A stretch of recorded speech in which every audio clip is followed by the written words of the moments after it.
शादाब भाई, आप तो नईम खान साहब के पुराने साथी हैं, मेराज खान साहब से जुड़े हुए आप। आज आप यहाँ पर पोस्ट लिए हैं आपने एनसीपी अजीत पवार को, तो क्या कहेंगे, कौन सी पोस्ट आपको मिली और क्या वजह है कि उनके उधर चले जाने के बाद आप अभी भी यहीं पर? देखिए, बात ऐसी है कि मेरे को जो भी पोस्ट मिली है वो माइनॉरिटी जनरल सेक्रेटरी कलवा मुमरा विधानसभा, ये मेरी पोस्ट है। ठीक है। दूसरी बात, यहाँ पर रहने की वजह ये है कि मुझे नईम खान साहब और मेराज खान साहब जो है ना बॉस है, मेरे भाई है ना, उन्होंने मेरे को यहाँ भेजा था कि भाई जाओ नजीब भाई के लिए काम करो। अब वो काम करते करते करते करते करते करते करते अब मैं इस लेवल के ऊपर आ गया हूँ कि अब मेरे लिए कोई रिटर्न नहीं है। दूसरी बात, मैंने इस काम को करते करते ये चीज देखा कि नजीब भाई जिस तरह से काम करते हैं, है ना, उसी तरह से एक्चुअली में काम होता है और मैं भी काम करने वाला हूँ। ठीक है। तो इसलिए मैंने ये डिसाइड किया कि उनकी हिस्ट्री उनको जहाँ जाना था, अब ये मेरा एक इंडिविजुअल डिसीजन है जो मेरे को पूरा करना था, इसलिए मैं यहाँ नजीब भाई के साथ में। आखिर वजह क्या थी कि अजीत पवार गुट छोड़कर वो शरद पवार गुट में शामिल हुए? वो वजह आप उनसे पूछेंगे तो ज्यादा बेटर है। शादाब भाई, क्या पद दिया गया है यहाँ पे आपको? जी, हमारे को पद दिया गया है जनरल सेक्रेटरी माइनॉरिटी कलवा मुमरा। आपके साथ कितने लोग शामिल हुए हैं? मेरे साथ में मेरे 10 ग्रुप शामिल हुए, जिसमें एक ग्रुप की तादाद कम से कम 20 लोगों की। 200 के करीब कार्यकर्ता हाँ, आपके साथ? 200 के करीब कार्यकर्ता। यही कार्यकर्ता वहाँ पे भी मौजूद थे जब आप वहाँ पे मेराज भाई के साथ में नहीं बैठे? ये कार्यकर्ता जो है, इन्हीं कार्यकर्ताओं की वजह से और इन्हीं कार्यकर्ताओं की मेहनत की वजह से कि ये जोड़ते जोड़ते जोड़ते जोड़ते जोड़ते नजीब भाई के काम को देखते देखते देखते इन कार्यकर्ताओं को जोड़ा है। यानी ये कहना सही होगा कि वहाँ पे सिर्फ नईम खान साहब और मेराज खान साहब के अलावा बाकी सारी टीम यहीं पे?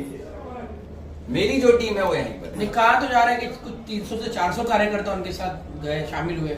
अब वो उनके कार्यकर्ता कौन से हैं उसका मैं आपको कोई ब्यौरा भी नहीं दे सकता और मुझे उसका कोई इल्म भी नहीं। मेरे साथ जो लोग दिख रहे हैं, जो यहाँ पर है और जो बाहर खड़े हैं, वो मेरे कार्यकर्ता है। यानी लॉयल्टी के साथ में आप इनके साथ में हो गए? क्योंकि लॉयल्टी के साथ में यहाँ रहना जरूरी इसलिए भी है मेरा, क्योंकि मैं जिन मेरे एक्स बॉसेस को रिप्रेजेंट कर रहा था, अगर अब मैं उनके साथ, मुझे तो उस चीज का कोई इल्म था नहीं कि वो कब क्या डिसीजन लेने वाले, मेरे को भी ये चीज की अचानक खबर मिली, तो अब मैं कहाँ जाऊंगा?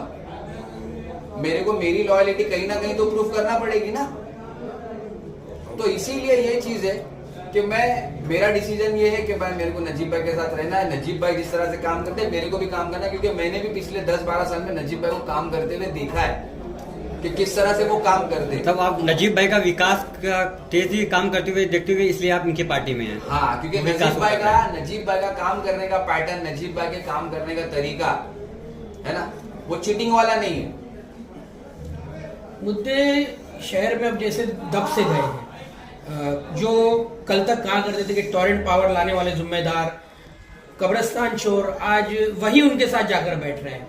अब आप देख रहे होंगे कि कैसे एक तरह से दल बदलने का सिलसिला चल रहा है। क्या कहेंगे इसको देख के? क्या यंग लोगों को क्या कहेंगे? यंग लोगों को तो मैं एक ही बात कहूंगा कि जिस तरह से आज के तारीख में मुमरा कौसा के हालात है, जिस तरह से मुमरा कौसा के अंदर बेरोजगारी है, जिस तरह से मुमरा कौसा के अंदर आज की तारीख में यूथ की एक मेंटेलिटी बन गई है ना, उसको चेंज करने के लिए ना नजीब भाई का आना बहुत जरूरी है। क्योंकि हमारे शहर को सबसे ज्यादा जरूरत है रोजगार की, और अगर रोजगार मिलेगा तो लोग फालतू नहीं रहेंगे तो उल्टे सीधे काम नहीं करेंगे। शादाब भाई, अगर नजीब भाई के बारे में जो भी गलत सोचता है ना, वो गलत ही सोचता है। शादाब भाई नजीब भाई के साथ जुड़ेंगे तो एक अच्छा रहेगा। बोलिए। शादाब भाई, आगामी चुनाव मतलब 20 नवंबर को जो चुनाव है, हाँ, अभी बहुत दिन बाकी हैं, अगर उससे पहले कहीं ना कहीं शरद चंद्र पवार की तरफ से आपको किसी तरह से पैसा दे करके वापस लाने की कोशिश की जाती है, तो आपका क्या स्टैंड? या कोई दबाव डाला? या कोई दबाव? आपको मैं एक बात बता दूं, मैंने काफी वक्त तक सियासत में जो है ना पीछे रहकर काम किया, तकरीबन 10 से 12 साल के अरसे। ठीक है। दूसरी बात, ये जो बात है ना कि अगर पैसे का लालच देके या पैसे के मामले में ये करके, तो देखिए कैसा मालूम है, जिसको इस चीज की समझ नहीं होती ना कि अच्छा क्या है और बुरा क्या है, जिसको अपनी भूख मिटाना है ना, वो कुछ भी खा लेगा।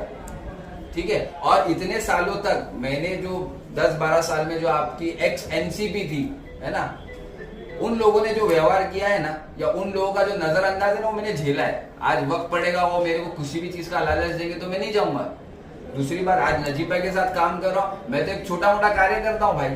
मेरे को तो भेजा गया था कि भाई जाओ ये काम करके आओ, मैं तो हुकुम की तामील करने के लिए आया था। लेकिन उसके बावजूद भी नजीब भाई ने मेरे कंधे पे हाथ रखा, मेरे से पूछा क्या काम कर सकता है, कैसा काम कर सकता है।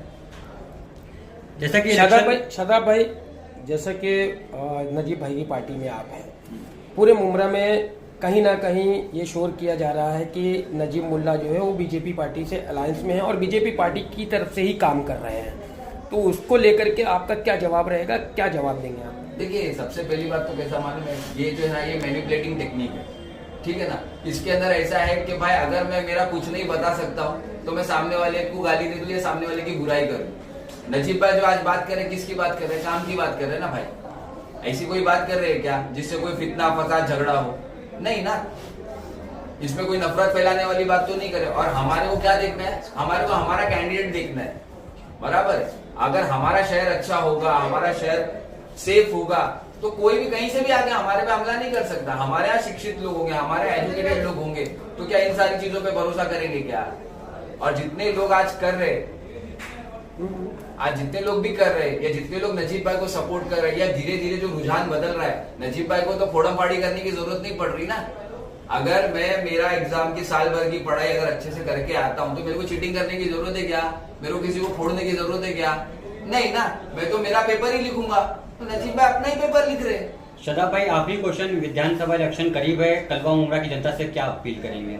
विधानसभा का इलेक्शन नजदीक है, मैं आप सभी लोगों से और जितने भी मेरे यंग जनरेशन के लोग हैं, जितने भी माँ बहन है, सबसे एक ही अपील करूंगा कि इस इलेक्शन के अंदर, ठीक है ना, जहां तक हो सके ज्यादा से ज्यादा जो है ना अपने शहर के बारे में सोचे, अपने शहर के विकास के बारे में सोचे, जो हकीकी विकास है। जैसे कि टोरेंट है, आज क्या हो गया, गरीब आदमी की जेब में हाथ डाल दिया ना, इसीलिए लोग तड़प रहे, इसीलिए आज हमको ऑप्शन देना पड़ रहा है, इसीलिए हमको आज बदलाव लाना पड़ रहा है। इस सारी चीजों को मद्देनजर रखते हुए नजीब भाई को वोट दे, नजीब भाई को पूरी ताकत से वोट देकर जो है ना इस इलेक्शन में जिताए। और हमको भी जो है ना अभी न्यू और डायनेमिक आमदार की जरूरत है, जो ये बात को समझे और ये बात को बताए कि भाई काम किस तरह से होता है। आज नजीब भाई का एक्सेस सबको है, पत्रकार से लेकर नॉर्मल लोगों तक, बराबर ना। यहाँ 4-5 लोगों के बीच के अंदर नजीब भाई बंधे हुए नहीं है, और अगर कोई बंधा हुआ बांधने की कोशिश करे तो भी नजीब भाई नहीं बनते। मेरे जैसा आदमी, मैं आज बता रहा हूँ, मैं आज यहाँ क्यों बैठा हूँ मालूम है? क्योंकि नजीब भाई को मेरे को डायरेक्ट एक्सेस था, नहीं तो मैं भी इसके उसके उसके उसके पीछे फिरता और फिर के फिर कहीं ना कहीं गायब हो जाता।